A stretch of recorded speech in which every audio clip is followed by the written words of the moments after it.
Hello, universe. Welcome to my world. I am only doing videos about Angelina Jordan. So many of you are very happy about that, as I am. Now, to start with, something which we Angelina Jordan fans talk about all the time is the Angelina Jordan rabbit hole. I've been down the Angelina Jordan rabbit hole, etc., etc. I want to talk about this rabbit hole. It's not like the rabbit hole in Alice in Wonderland where reality is distorted. We're not going to the Mad Hatter's Tea Party. And what I will tell you about this rabbit hole is when you get near it, you find it's full of quicksand and you get sucked in. But once you're in the rabbit hole, you go down a bit, you realize it's actually a palace. And in this palace, there are many rooms, and every room has a banquet, and they're popping open the champagne. This is the Angelina Jordan rabbit hole. It actually reminds me of something which is in the south of Poland. Just outside the city of Krakow, they have a salt mine where they give tours. In the Middle Ages, salt was as valuable as silver. You go down into the salt mine, the walls are made of salt, everything is made out of salt. And down in the salt mine, the miners in Poland actually carved a cathedral out of the salt. And this cathedral has regular services and people even get married underground in the salt cathedral. This is what the Angelina Jordan rabbit hole is. Today, we're going to do Angelina Jordan doing California Dreamin'. First, we will hear the original from the Mamas and Papas. The Mamas and Papas were a group from the mid-60s. They a quartet. They're somewhere between pop and folk. They didn't last very long. Their star shone for about 5 years.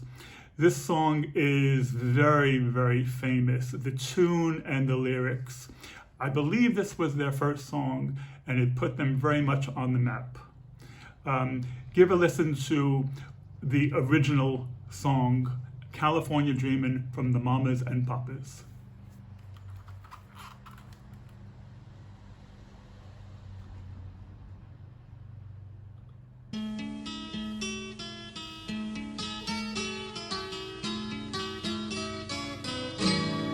All the leaves are brown.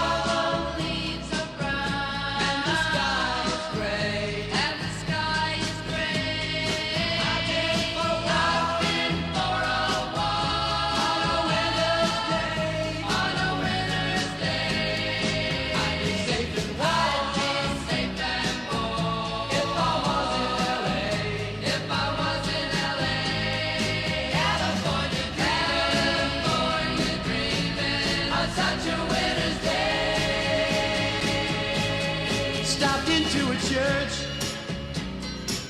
I passed along the way. Well, I got down on my knees and I pretend to pray. You know the preacher like the cold. He knows I'm gonna stay.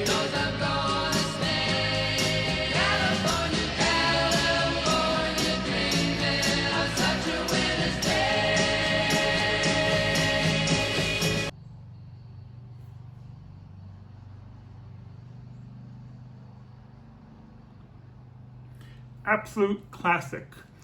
People love this song. It's a little bit dated now. I don't think it would be so very popular now, but it is from 55 years ago. Mamas and Papas were right up there in the 60s. Not quite Bob Dylan, the Beatles, Rolling Stones level, but not far below. Next, we have one of dozens and dozens of versions. This one I think is very, very superior. I don't think it's that well known. It is sung by Jose Feliciano. He was actually born in Puerto Rico. He moved to New York at a young age, and he sung a lot of his music in Spanish. This style is very, very different. This style is more somewhere between jazz and blues, and I much, much prefer this to the original. This was made in 1968. By the way, his version of Light My Fire, which was a cover version of the Doors' original, is also really, really wonderful, and he's very famous for that version. Listen to his version of California Dreamin'.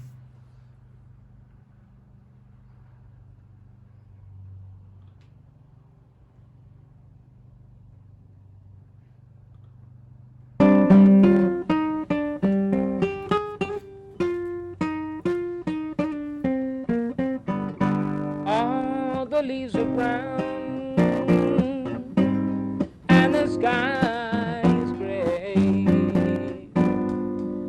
Went for a walk on a winter's day. I'd be safe and warm if I was in LA.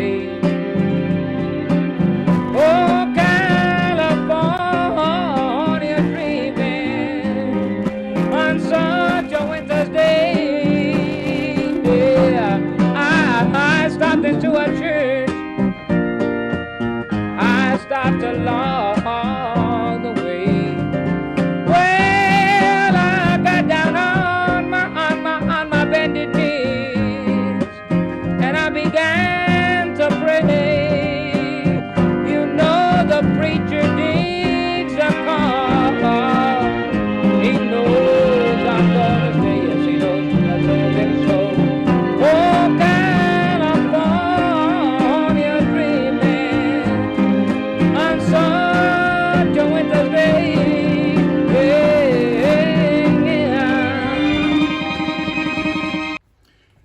That, I think, is much better than the original. It's not that well known, but this is an Angelina Jordan YouTube channel, so now we get to see what Angelina Jordan does with it.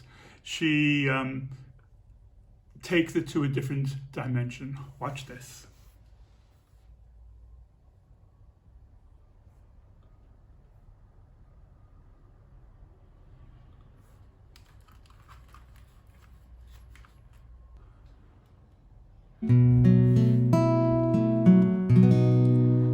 All the leaves are brown and the skies are gray.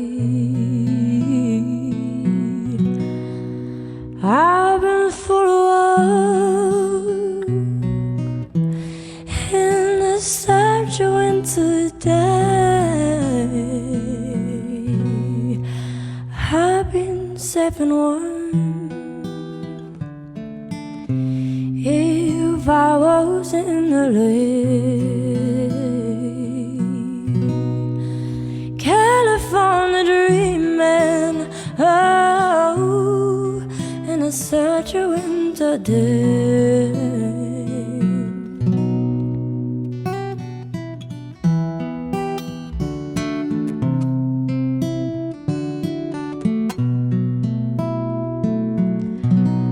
Stop into a church I passed along the way.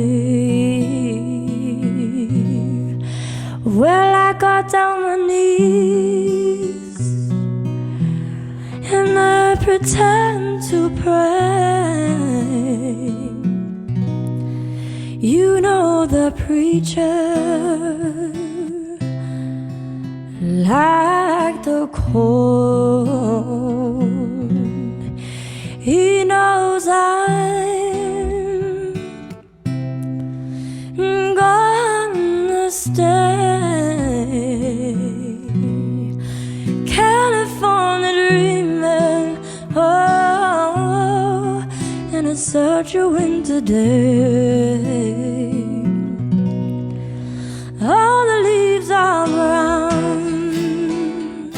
and the skies are gray. I've been for a walk in this such a winter day. I've been safe and warm if if I was in LA. California dreaming, oh, in such a winter day. California dreaming, oh, and it's such a winter day. California dreaming, oh, and it's such a winter day. Before I started doing these videos, I cried regularly when I would hear Angelina Jordan, and I have not been able to cry until today. And I'm very pleased, finally, to show my tears. She is very, very moving. I think this is just a great version. It completely changes it from all the others. And this is why she will be such a superstar, that it's so obvious. Now, I was hoping we might just have a chat. Hope you're not in a hurry. Good. I want to talk to you about the effects of Angelina Jordan's music. Some people listen to her and they get goosebumps. That's really, really common. A lot of people at the beginning or during, or the judge on Norway's Got Talent, he's got goosebumps. It's a really common reaction. Another reaction is a lot of grumpy old men just melt and they turn to goo. Apparently Angelina Jordan has a lot of fans who are in their 60s, 70s, and 80s, and a lot of these grumpy old men just melt. And a lot of other people cry. And they talk about it all the time, but I wanted to cry for you to show you what it's like. It's not tears of happiness, it's not tears of sadness, it's tears of being moved. Now, other songs by other artists will make some people cry. That is not so exceptional. But I believe Angelina Jordan is probably a remarkably high percentage of how she moves people, either with goosebumps or with tears. And it's not just from listening a couple of times to her. I can hear do a song 5, 10, 20 times and still cry. And I think many other people are in that category.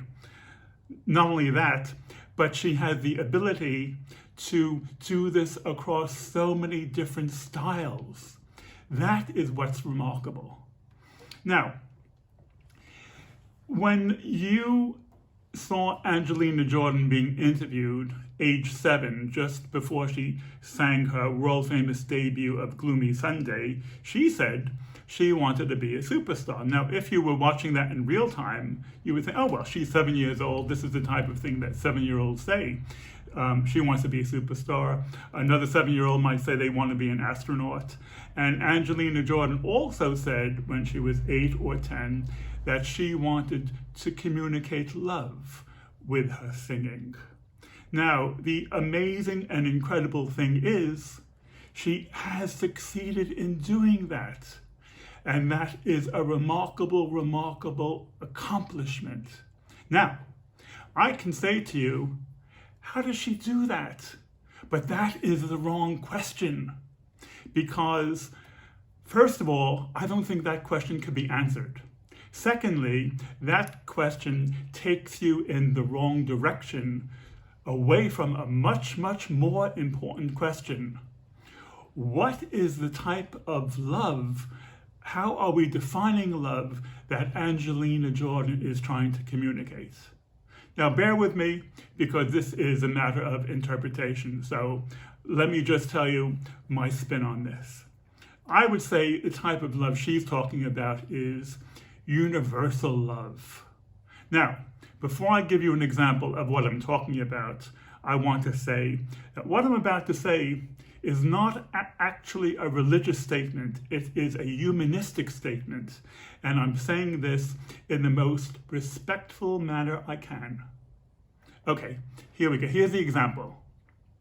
Can you imagine the Pope is walking down the street and he is kissing everyone on the forehead, every man, woman, and child who he sees, every size, shape, everyone of every background, and he's saying, "Bless you, my child." Now, this is not necessarily part of his job description, and this example I'm giving you, it is something which is a little bit based on reality, because this is the type of thing that the Pope might do, but this is to the extreme limits of what you can imagine. So it straddles both reality and fantasy. But the thing is that how must the Pope feel in order to be able to do this? What must he be feeling inside to have this type of approach? A more important question is, could you do that? No. Well, you unfortunately are in the vast majority. Not many people could do that. How would you need to feel in order to be able to do that? That is an important question. And how far away are you from feeling like that? Angelina Jordan is trying to help you bridge the gap. This is the type of love that Angelina Jordan is thinking about. And I like to think if she were to ever hear me talking, she would give me a thumbs up, because I deeply, deeply sense this is the direction that she's coming from. Now, for those of you who like a personal challenge, this is the personal challenge. Now, a friend of mine said to me, "Alan, why do you do life lessons mixing it up with pop music?" And I said, a rather indirect answer, I said, when you give the family pet a pill, you have to mix it up with the food, don't you? Now, I'm not calling my dear listeners a dog. What I am saying is you are part of the extended family. Okay, that's my lecture for today. Next, we will be doing something which is fresh in my mind. There is many more Angelina Jordan videos that I have on the fire for you. So we're in this together. Okay, gang, I'm out of here. Watch this space.